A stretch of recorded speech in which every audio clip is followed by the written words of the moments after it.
Magandang umaga mga kapuso, ramdam ngayon ang amihan mula Luzon hanggang Visayas. Ayon sa Pag-asa, malaking bahagi naman ng Mindanao ang makakaranas ng mga local thunderstorm o ulang dulot ng easteries. Ang Caraga at Davao Region uunanin po dahil po sa trough ng low pressure area. Ngayong umaga, asahan ang pag-ulan sa ilang bahagi ng Northern Luzon. Kasama po dyan ang Aurora, ang Southern Luzon, kasama rin po dyan ang Visayas, Misamis, Occidental, Caraga Region at ang Davao Region. Base po yan sa rainfall forecast ng Metro Weather. Pagsapit ng hapon mga kapuso, ulan na rin ang ilang pampanig ng Mindanao. Posible po ang heavy to intense rain sa ilang lugar na maaaring magdulot ng baha o kaya naman ng landslide.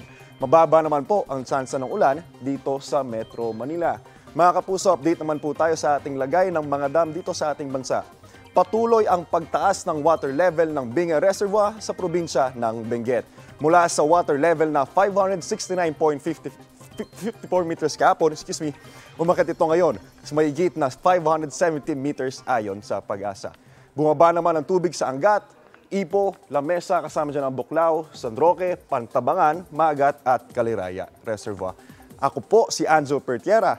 Know the weather before you go. Para mag-safe lagi, mga kapuso.